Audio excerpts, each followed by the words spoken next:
The first frantic call, a jagged shard of pure, unadulterated panic, reached Director Alistair Finch's secure private line just as he was wrestling with labyrinthine budget proposals for the State Animal Welfare Department. It was Dr. Emily Carter, the dedicated, brilliant, and usually unflappable young veterinarian who oversaw the Pause for Patriots therapy animal program at the Rolling Hills Veterans Retreat, a sprawling state-supported facility nestled in the tranquil rolling foothills an hour outside the bustling state capital. Her voice, usually calm and professional, was now choked with tears, fragmented by barely controlled gasping sobs. "Director Finch, Alistair, oh God, you need to come. Right now. It's a nightmare, a slaughter. The animals, they're dying. All of them. Something has poisoned them. All of them. The dogs, the therapy cats, even Sergeant Rusty's beloved miniature horses. They're seizing their vomiting blood. Oh God, Alistair, it's horrible. It's like a battlefield here." Alistair Finch felt a paralyzing chill grip his heart, colder and more invasive than the raw November wind that rattled his 12th floor office window. Pause for Patriots. It wasn't just another program. It was his flagship initiative, a project he had personally conceived, passionately championed, and painstakingly secured tenuous funding for year after year. It was a sanctuary, a place of quiet miracles, where disabled veterans, men and women broken by war, found solace, companionship, and profound, often life-altering healing through interaction with a meticulously selected, specially trained cadre of therapy animals. Poisoned, all of them. Simultaneously. It was unthinkable. It was monstrous. "I'm on my way, Emily." Alistair set his voice a carefully constructed instrument of calm and steady resolve, a stark contrast to the violent surge of adrenaline and a sudden, sickeningly clear premonition that clenched his gut. "Initiate full emergency protocols immediately. Isolate all surviving animals, if any. Secure all food and water sources, every pellet, every drop. Contact the county veterinary emergency response team and the state police major crimes unit. Tell them I'm on route lights and siren. This is a potential mass animal cruelty incident, a coordinated attack, almost certainly criminal, possibly domestic terrorism given the target. How many animals are affected, Emily? Give me a number." "At least 20, Director, maybe more." Emily sobbed, her voice cracking. "And the veterans, they're devastated. They're heartbroken. Some are trying to help to comfort their animals, but it's chaos. It's utter chaos. Please, Alistair, hurry. We're losing more every minute." "Let's say, we're losing them, Alistair. We're losing more as we speak." She almost shrieked before the line went momentarily dead, then crackled back. 20 animals.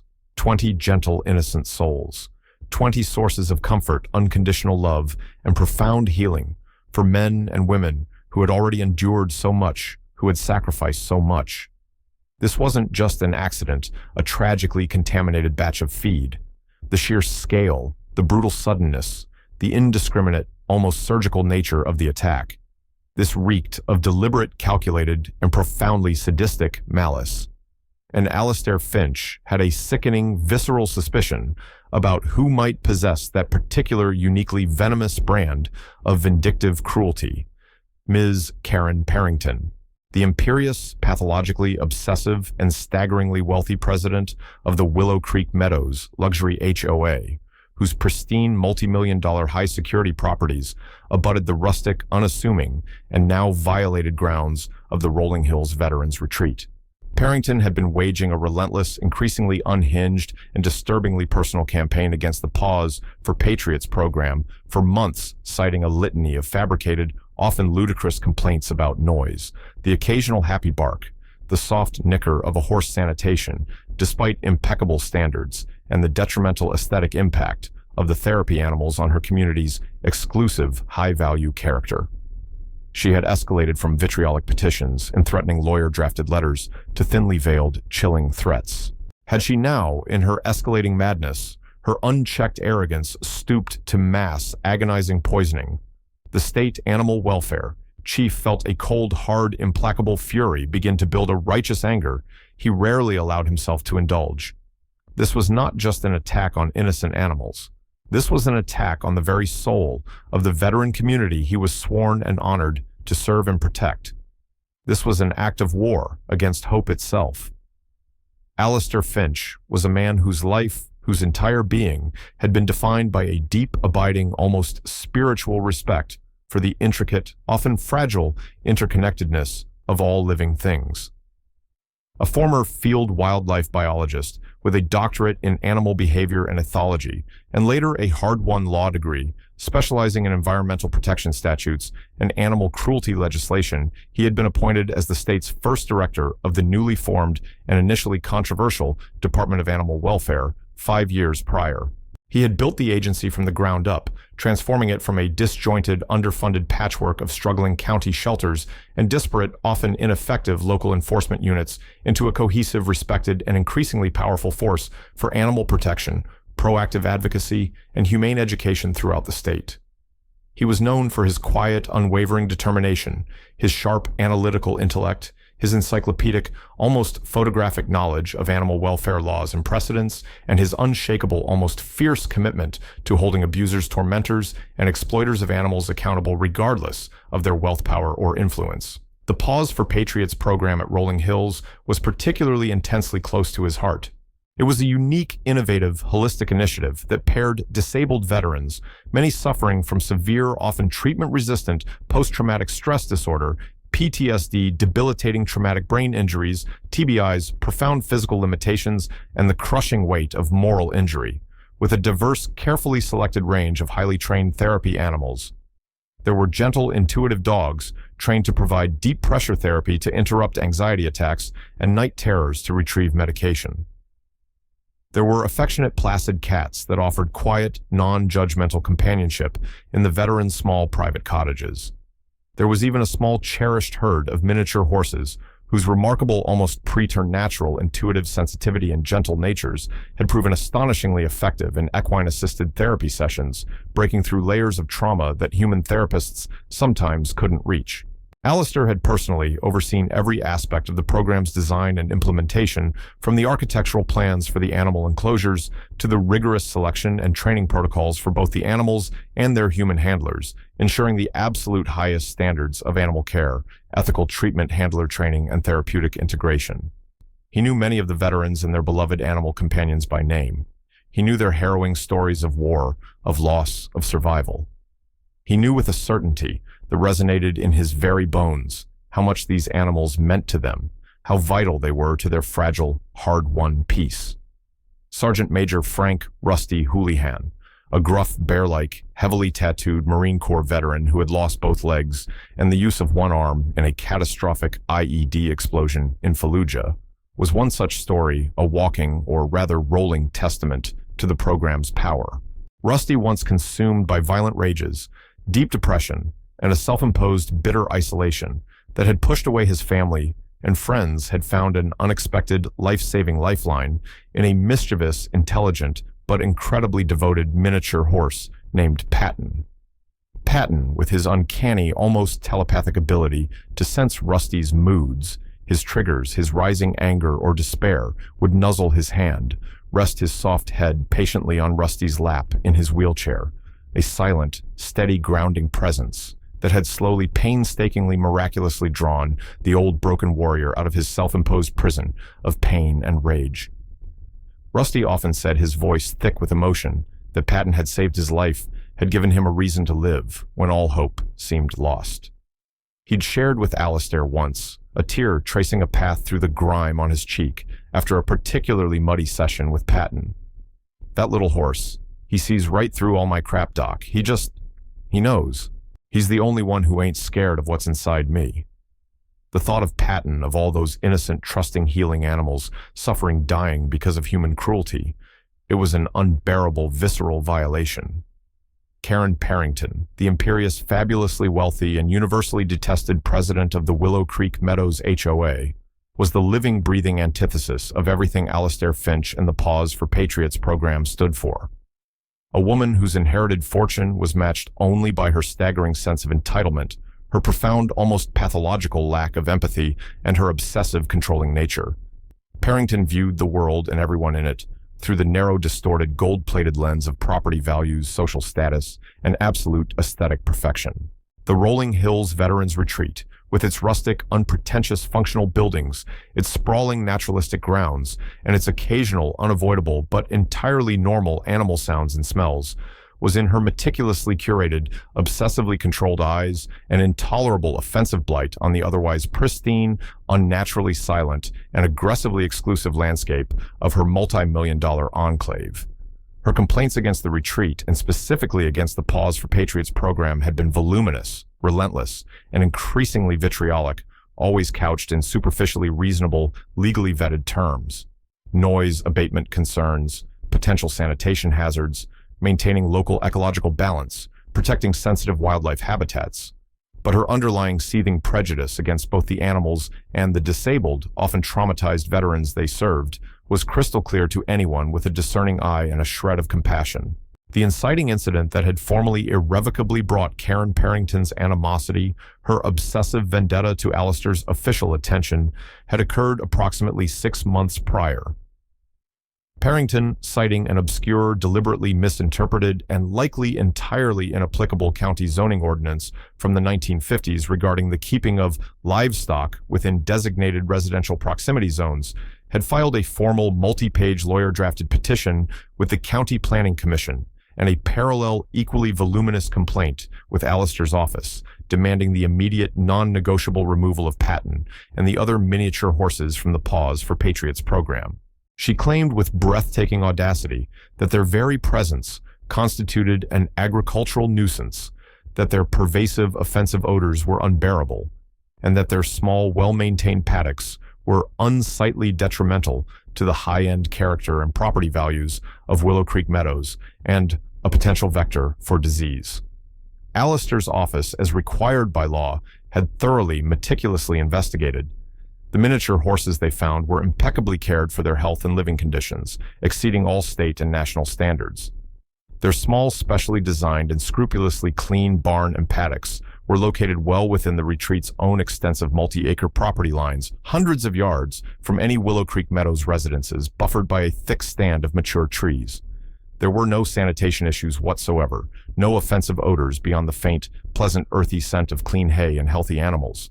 The County Planning Commission, after its own review and a public hearing where Parrington had made a theatrical, widely derided presentation, had summarily unanimously dismissed her petition as frivolous, vexatious, and entirely without merit. Alistair had subsequently sent Ms. Parrington a polite, formal, but unequivocally firm letter explaining the legal status of therapy animals under state and federal law, refuting her baseless allegations point by point, and commending the Pause for Patriots program for its exemplary standards. Parrington's response had been a furious, slanderous, borderline hysterical letter to the governor, the entire state legislature, and several influential media outlets, accusing Alistair's department of gross incompetence, dereliction of duty, blatant corruption, and shameful collusion with radical animal rights extremists and special interest groups, by which she apparently meant disabled military veterans. The rising action of Parrington's insidious, obsessive campaign to dismantle or destroy the Pause for Patriots program had been a steady, calculated escalation of harassment, intimidation, and outright sabotage. First, she had successfully and with alarming speed lobbied her pliant, largely intimidated HOA board to approve and install a new 8-foot-high, solid concrete privacy and security fence along the entire mile-long property line shared with the Rolling Hills Veterans Retreat. The fence, a brutalist monstrosity, served no discernible security purpose, as the retreat itself was already securely fenced. Its primary purpose, it seemed to everyone except Parrington's most sycophantic supporters, was to visually and symbolically obscure the retreat, to wall it off, to make any positive interaction or even visual connection between the two disparate communities impossible. The fence also, conveniently for Parrington, and perhaps not entirely coincidentally, blocked a natural, long-established drainage swale leading to significant damaging flooding in one of the retreat's primary therapy animal exercise yards and several adjacent paddocks during even moderate seasonal rains. The cost of remediation had been substantial, straining the retreat's already tight budget. The second and far more alarming and overtly aggressive incident had involved a direct physical confrontation between Parrington herself and several elderly veterans who were peacefully walking their leashed, well-behaved therapy dogs on a clearly marked, long-established public access easement that ran along the outer edge of the Willow Creek Meadows development, an easement the veterans had used for daily exercise and quiet contemplation for years without incident. Parrington, accompanied by two thuggish-looking, heavily muscled men she introduced as HOA compliance and security officers, who later turned out to be unlicensed, unbonded security guards from a fly-by-night disreputable agency with numerous prior complaints, had physically blocked the veterans' path, shouting that they were trespassing on private HOA property and that their mangy, flea-bitten, potentially diseased animals were not welcome anywhere near respectable homes and families.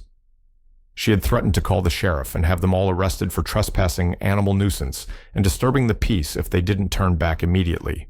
The veterans, though clearly intimidated and upset, had stood their ground, calmly but firmly asserting their legal right to use the public easement. Parrington had eventually retreated, but not before making a chilling, venomous comment, loud enough for all to hear. "There are ways to deal with pests, you know, both two-legged and four-legged. This community will be protected from your kind." Alistair, upon learning of this outrageous incident from a furious, deeply concerned Dr. Carter at Rolling Hills, had immediately contacted the county sheriff's department, who confirmed the easement was indeed public and the state licensing board for private security agencies. He was in the process of compiling evidence for a formal complaint against Parrington, the Willow Creek Meadows HOA, and the unlicensed security guards for harassment, intimidation, and potential civil rights violations.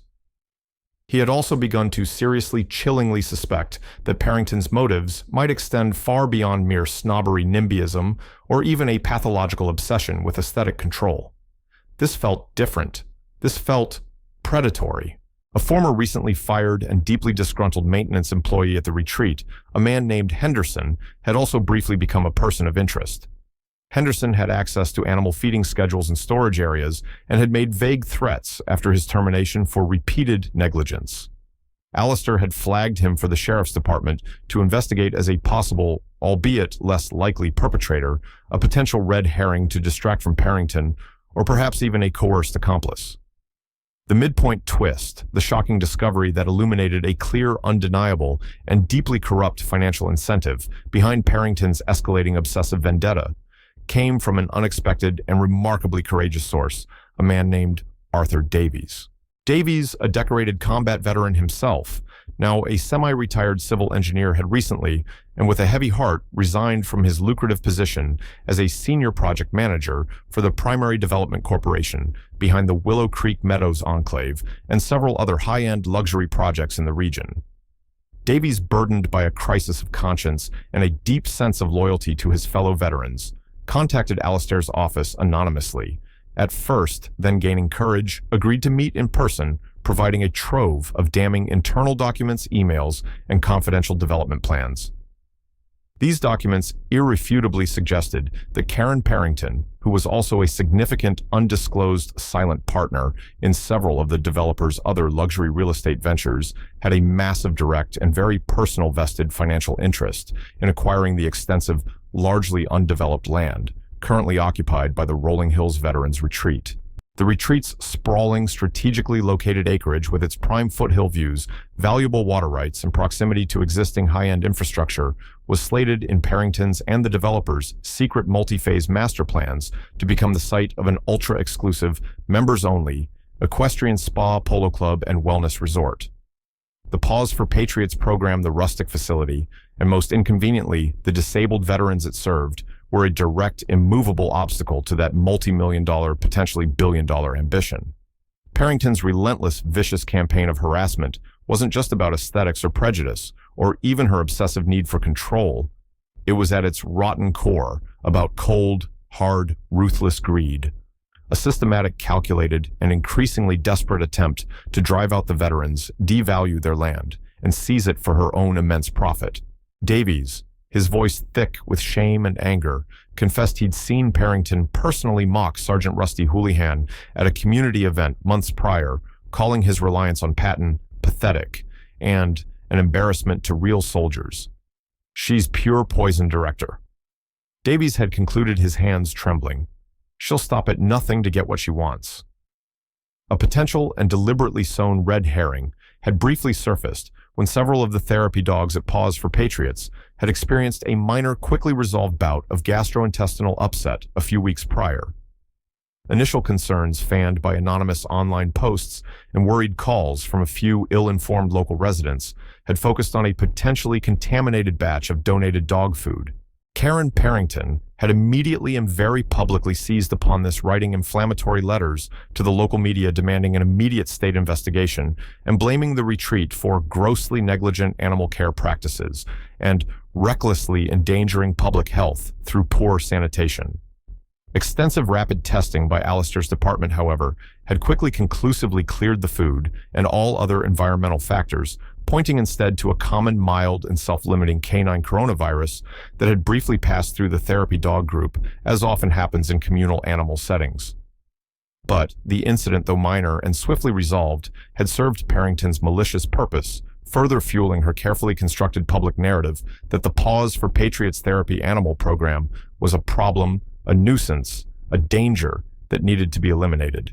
Now, as Alistair Finch raced towards Rolling Hills, his sirens screaming the chilling knowledge of Parrington's profound financial motive, her documented history of escalating harassment and intimidation, her sociopathic lack of empathy, and her chillingly casual disregard for the well-being of both the veterans and their beloved animals, coalesced into a sickening, undeniable certainty.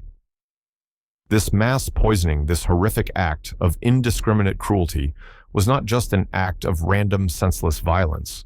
It was a calculated, desperate, and monstrously evil move by a woman who saw these innocent animals and the brave, broken men and women they healed as nothing more than inconvenient, disposable obstacles to her insatiable ambition, expendable pawns in her ruthless, high-stakes game of profit power and personal gratification. The scene that greeted Alistair Finch at Rolling Hills Veterans Retreat was one of controlled, frantic chaos, profound, gut-wrenching heartbreak, and astonishing, desperate heroism. The normally peaceful, tranquil grounds, with their rustic, welcoming cottages and quiet, tree-lined walking paths, were now a maelstrom of flashing emergency vehicle lights, distraught, weeping veterans, and grim-faced veterinary staff, working with a focused, desperate urgency against a relentless, invisible enemy. In the main therapy barn, its doors flung wide, and on the frost-tinged grass outside, animals were in various terrifying stages of acute, agonizing distress. Dogs were howling in excruciating pain, their bodies racked with violent, uncontrollable seizures, their eyes wide with terror and confusion. Cats lay limp, almost lifeless, their breathing shallow and erratic, their small bodies trembling. Even Patent Sergeant Rusty Houlihan's beloved, usually indomitable miniature horse was down his strong legs, splayed at unnatural angles, his normally bright, intelligent eyes dull with unimaginable suffering, a thick, foamy, blood-tinged saliva drooling from his trembling lips. "We're losing more, Alistair," Emily Carter cried as he arrived, her voice raw. "We're doing everything we can, but it's too fast, too many." Dr. Emily Carter, her face pale, tear-streaked and smudged with dirt and animal fluids, but her movements still sharp, efficient, and driven by a fierce, unwavering resolve, was directing the overwhelming emergency veterinary response, a small, hastily assembled army of local veterinarians, veterinary technicians, and volunteers she had heroically summoned in minutes. "Director Finch," she cried, her voice hoarse, rushing towards him as he exited his vehicle. "Thank God you're here. It's like a goddamned war zone, a chemical attack. We've identified at least 3, possibly 4, different highly toxic compounds in the preliminary field tests we've managed to run. A fast-acting, brutal neurotoxin, possibly strychnine or something similar, deliberately baked into the community dog biscuits. We found a highly corrosive heavy metal compound, likely arsenic-based, mixed into the horse's main feed troughs. And what looks like a massive dose of anticoagulant rodenticide, the kind that causes horrific internal bleeding, liberally mixed into the community cat food dispensers throughout the property. This was systematic. This was sophisticated. This was a meticulously planned, targeted extermination. Someone knew exactly what they were doing, Alistair. They knew the routines, the feeding stations, the vulnerabilities. Alistair felt a cold, murderous rage, an emotion he rarely allowed himself settled deep in his bones, hardening his resolve into something akin to tempered steel. This wasn't just poisoning. This was a sophisticated, multi-pronged terroristic chemical attack designed with chilling precision to cause maximum suffering, widespread panic, and agonizing death. Secure every single food and water source on these entire premises, Emily. Alistair ordered, his voice tight-clipped, radiating a calm but absolute authority that cut through the surrounding chaos. Nothing in, nothing out. This entire facility, every inch of it, is now an active major crime scene. My state forensic veterinary team is en route ETA less than 20 minutes. We need pristine samples of everything, every type of feed, every water source, vomit blood tissue if necessary from those we've lost. Full, unbroken chain of custody on every sample. I want to know exactly what hellish concoction we're dealing with, and I want to trace these toxins back to their commercial source, their point of purchase, and get K9 units here to sweep for any remaining bait. Bitij. He moved through the heartbreaking, almost unbearable scene, speaking to the distraught veterans, his voice gentle but firm, offering what little comfort, what little reassurance he could in the face of such profound, senseless loss. He saw Sergeant Rusty Houlihan kneeling, a broken giant, beside the now still lifeless body of Patton, tears streaming unashamedly down his weathered, deeply lined face as he stroked the little horse's sweat-soaked, unresponsive neck. She killed Patton, that witch Parrington. She killed my boy. Rusty roared, his voice a raw wound of grief and fury. Make her pay, Director, for God's sake, make her pay. Alistair saw younger veterans, men and women still grappling with the fresh, raw wounds of recent brutal wars, cradling their dying, convulsing therapy dogs, their faces masks of unimaginable anguish, disbelief, and a renewed, devastating trauma. The animals that had helped them navigate the darkest, most terrifying corridors of their own tortured minds, the creatures that had offered them unconditional love and a reason to hope, were now themselves victims of a senseless, brutal, and utterly depraved attack. We will find who did this. Rusty. Alistair set his hand resting on the old Marine's shaking shoulder, his own eyes burning. And they will pay. They will pay dearly. I give you my word as a man and as the director of this department. The investigation, spearheaded personally by Alistair Finch and his elite state animal welfare enforcement division, with the full, immediate, and unreserved support of the State Police Major Crimes Unit, and very quickly, the FBI, who were alerted due to the clear potential for domestic terrorism, given the deliberate targeting of a federally recognized veterans facility and the use of lethal chemical agents, moved with lightning speed and ruthless efficiency. Alistair's first unequivocal directive was to locate and secure Karen Parrington. He knew with a chilling absolute certainty that transcended mere suspicion that she was behind this monstrous act. The profile, the motive, the sheer breathtaking arrogance and cruelty, it all pointed directly, irrefutably to her. A covert surveillance team was immediately dispatched to the opulent fortress-like Willow Creek Meadows. They found Parrington's sprawling multi-million-dollar mansion locked up tight, her distinctive custom silver Jaguar gone from its usual spot in the circular driveway. An immediate statewide APB with a federal flag was issued for her vehicle. Security footage from gas stations, convenience stores, and traffic cameras on roads near rolling hills was quickly obtained and meticulously analyzed. It showed Parrington's unmistakable silver Jaguar cruising slowly, almost furtively past the retreat's rarely used, poorly lit, and heavily wooded rear service entrance, an entrance that offered direct, unobserved access to several of the outdoor animal feeding stations in the pre-dawn shadowy hours of that very morning. The driver, though, partially obscured by a dark baseball cap and oversized sunglasses, bore Parrington's distinct, sharp profile. She was alone in the car. The crucial, damning forensic break came with astonishing speed from Alistair's rapidly deployed state forensic veterinary team and the state police crime lab. The specific, highly concentrated batch of commercial-grade anticoagulant rodenticide found liberally mixed into the community cat food dispensers was a specialized, restricted-use product not available to the general public, requiring a state-issued commercial pesticide applicator's license to purchase in such quantities. The state database of licensed pesticide applicators and purchasers quickly, almost instantly, yielded a direct, unequivocal hit. A shadowy, recently formed shell corporation, Ecological Harmony Solutions, LLC, had made a very large cash purchase of that exact brand and formulation of rodenticide from a specialty supplier just 3 days prior. The registered agent sole officer and financial signatory for Ecological Harmony Solutions, LLC, Karen Parrington.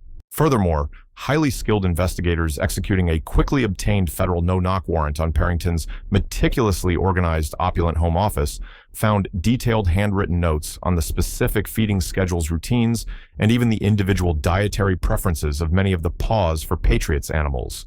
Highly specific confidential information she could only have obtained through prolonged covert surveillance of the retreat, or more chillingly, from an inside source, perhaps the disgruntled former employee Henderson, whom she might have bribed or coerced. They also found receipts for the dark baseball cap and designer sunglasses seen in the surveillance footage tucked away in a desk drawer. And, most damningly, minute traces of the specific rare and highly lethal neurotoxin found baked into the community dog biscuits were discovered on a pair of expensive, barely used leather gardening gloves discarded in a sealed trash bag in her locked garage. Parrington was trying to destroy evidence, but she was too late. The net was closing. Armed with this irrefutable, rapidly accumulating mountain of evidence, Alistair Finch, accompanied by a phalanx of grim-faced state and federal agents, tracked Karen Parrington to a small, exclusive private airfield an hour outside the city. She was in the process of attempting to board a chartered, long-range Gulfstream jet, its engines already whining, apparently destined for a small, notoriously corrupt Caribbean island nation with no extradition treaty with the United States. Arthur Davies, the whistleblower, was also there, having been alerted by a contact at the airfield. He confronted Parrington as she tried to board, shouting, "You did this! You wanted the retreat's land for your damn resort, you witch!" Parrington, momentarily stunned, shrieked, "It's all lies! Get away from me, you traitor!" before Alistair and his team moved in. The confrontation on the sun-baked tarmac was brief, almost anticlimactic, and icily, terrifyingly polite. "Ms. Karen Parrington," Alistair said, his voice devoid of all emotion, save for a profound, weary, almost soul-deep disgust, as heavily armed federal agents surrounded her, their weapons drawn, but not pointed. "You are under arrest for multiple counts of aggravated animal cruelty, a first-degree felony in this state, for the malicious, premeditated, and agonizing poisoning of over 20 therapy animals at the Rolling Hills Veterans Retreat. You are also facing a raft of federal charges, including conspiracy to commit domestic terrorism, interstate transport of hazardous materials with intent to harm, and a host of other serious offenses that will likely ensure you spend the remainder of your miserable, unnatural life incarcerated in a federal penitentiary." Parrington's reaction was not one of remorse or even discernible fear, but of pure, undiluted, almost performative, narcissistic rage. "This is an outrage, a travesty of justice," she shrieked, her carefully coiffed, expensive blonde hair coming undone, whipping around her contorted face in the hot wind from the jet's now idling engines. Those animals were a disgusting nuisance, a filthy health hazard. They were destroying the delicate ecological balance of this pristine community. They were depressing property values by millions. I was performing a vital public service. I was protecting our environment, our investments, our very way of life from these creatures and the derelicts who coddled them. You have no right to do this to me. Those animals had to die. They were ruining my plans. Her shrieking confession was captured on multiple body cams. "You have the right to remain silent, Ms. Parrington." Alistair said, his voice flat, as a female federal agent expertly firmly snapped heavy steel handcuffs onto her surprisingly frail wrists. "Though, frankly, I sincerely doubt you possess either the capacity or the intelligence for it." The trial of Karen Parrington was a landmark case, a grim, riveting, and widely publicized exposition of unchecked greed, deep-seated prejudice, environmental hypocrisy, and a chilling sociopathic disregard for life, both animal and human. Her phalanx of high-priced defense attorneys attempted to portray her as a well-meaning but eccentric and misunderstood environmentalist, a pillar of the community driven by a passionate but tragically misguided concern for ecological purity and community standards. The prosecution, led by the state attorney general herself, a formidable courtroom adversary, with Alistair Finch, providing crucial, compelling, and often deeply emotional expert testimony, systematically, ruthlessly demolished this ludicrous offensive defense. They laid bare with devastating clarity Parrington's calculated cruelty, her clear, undeniable financial motives, her long history of harassment, and her profound, pathological hatred for the veterans and the innocent animals that brought them solace and healing. Arthur Davies's testimony about the land deal and Parrington's callous dismissal of the veterans was particularly damning. The jury, after hearing weeks of often harrowing testimony and reviewing mountains of irrefutable evidence, found her guilty on all state and federal counts in record time. The judge, a decorated veteran himself, his voice thick with emotion and barely suppressed rage, in sentencing her to multiple consecutive life sentences in a maximum security federal prison without the possibility of parole, condemned her actions as an act of barbaric, premeditated cruelty that shocks the conscience, offends every tenet of a civilized society, and constitutes a stain upon the honor of this community and this nation. Her vast personal assets, including her controlling share in the proposed equestrian spa development and her opulent Willow Creek Meadows mansion, were seized under federal RICO statutes, with a significant multi-million-dollar portion awarded by court order to the Rolling Hills Veterans Retreat. This fund was earmarked to provide enhanced state-of-the-art security, to expand and enrich the Paws for Patriots therapy animal programs, and to ensure comprehensive lifelong veterinary care for all the surviving and future therapy animals. Tragically, not all the animals poisoned by Parrington's monstrous act survived. Patent Sergeant Rusty Houlihan's beloved mischievous miniature horse, his soulmate, succumbed to the insidious poison after a valiant, heartbreaking 2-day fight, leaving the old Marine utterly heartbroken, but also, paradoxically, more fiercely determined than ever to honor Patton's memory by advocating tirelessly for other veterans and their invaluable animal companions. Several other cherished therapy dogs and cats also passed their loss, a devastating, irreplaceable blow to the veterans who loved them, who depended on them, who had shared their deepest wounds with them. But many thanks to the heroic, round-the-clock efforts of Dr. Emily Carter and her exhausted but unwavering veterinary team, miraculously against all odds, pulled through their resilience, a testament to their inherent strength, the power of skilled veterinary medicine, and the profound, unbreakable human-animal bond. Rusty, months later, found a small measure of peace with a new miniature horse, a gentle mare he named Hope. He'd often be seen simply standing with her, his hand resting on her flank, whispering, "For Patton, girl. We do this for Patton." In the wake of the Paws for Patriots poisoning, a tragedy that sent shockwaves of horror and outrage across the state and the nation, Alastair Finch spearheaded the rapid, unanimous passage of Rusty's Law in their state legislature. It was a comprehensive, groundbreaking piece of legislation that dramatically increased penalties for animal cruelty, particularly when perpetrated against therapy service or assistance animals. It established a strict state-controlled registry and far tighter regulations for the sale, purchase, and use of highly toxic pesticides and chemicals. It mandated enhanced specific security protocols and emergency preparedness plans for all facilities housing therapy or service animals. And it created a dedicated, permanently endowed state fund, supported by seized assets from animal cruelty convictions and public donations, to support legitimate therapy animal programs and provide emergency veterinary care grants for animals in crisis. Rusty's Law, though facing some initial predictable opposition from agricultural lobbies and chemical manufacturers, quickly became a national model, inspiring similar urgently needed legislation in numerous other states. Alastair Finch often visited Rolling Hills in the years that followed. The Paws for Patriots program, though, forever scarred by the tragedy, the memory of that terrible day, a permanent shadow, had not only survived, but had grown stronger, more resilient, more cherished, a beacon of hope, healing and defiance against cruelty, its security now formidable, its community and national support unwavering. He would watch new veterans, their faces etched with the fresh burdens of war, their eyes haunted by unspeakable memories, find solace, find connection, find a flicker of hope in the gentle nuzzle of a therapy dog, the quiet, comforting purr of a cat, the steady, grounding presence of a miniature horse. The memory of Karen Parrington's calculated, venomous hatred, her casual, breathtaking evil, would always serve as a grim, chilling reminder of the darkness that could lurk beneath the most polished, privileged veneers of society, a darkness that often targeted the most vulnerable. But the enduring power of compassion, the unbreakable sacred bond between humans and animals, the unwavering, relentless pursuit of justice, and the quiet, indomitable courage of survivors, both human and animal. These Alistair knew with a certainty that settled deep in his soul were the forces that would always ultimately and definitively prevail.